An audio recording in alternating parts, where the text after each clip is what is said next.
Hello ladies and gentlemen, welcome back to another weekly dose of aviation. And coming up this week, a plane in Asia crashes, an F-18 crashes, and another plane crashes in the US.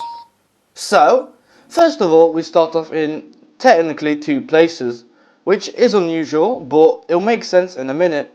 So, Qantas Airlines, which is an airline from Australia, has said they are going to do a non-stop flight from London Heathrow to Sydney Airport. Of course, the aircraft they will be flying this is going to be an Airbus A350 ultra long range. The flight is planned to take over 20 hours with no stopover, meaning it's direct. The cost of the ticket will probably be around £1,000 or more, just because there's no stopover, meaning there's probably going to have to be more fuel.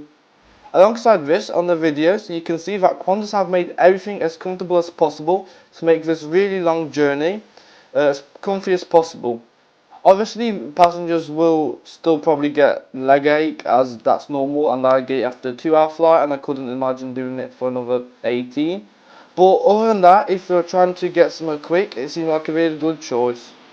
Next, we go to the USA, where a small private jet crashed into a bridge. This aircraft occurred a problem with the engines, leading it to need a place to land. They saw a long highway and decided that's the best chance. But sadly, the pilot didn't see that there was a bridge crossing that highway, which resulted in the aircraft colliding and sadly taking all lives on board.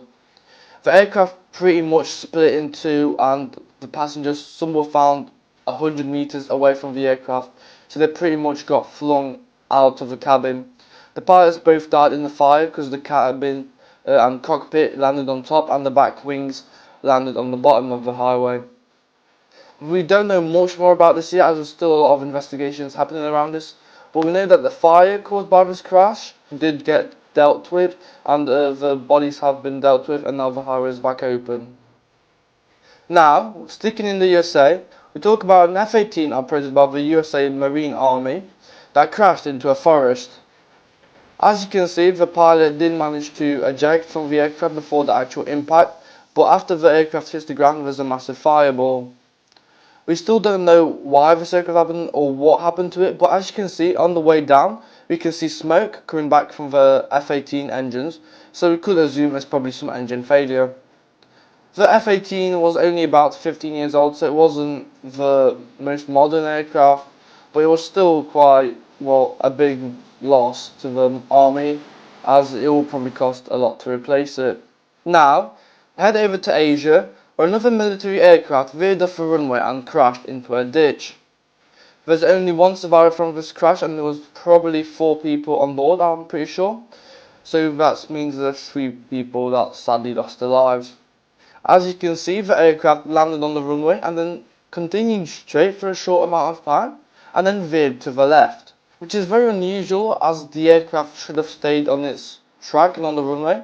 So unless there was a problem with the rudder that the pilots didn't notice, the aircraft should, or at least, go straight down the runway. We pretty much don't know what happened yet, as authorities have not released a statement, so it is unclear what happened and caused the crash. And that pretty much sums up this weekly news. As you can see, there's been a couple of crashes, sadly, but overall it's not been that busy. So I'll see you guys again next week. If you have liked this video, please make sure to leave a like and subscribe, and I'll see you guys again next week.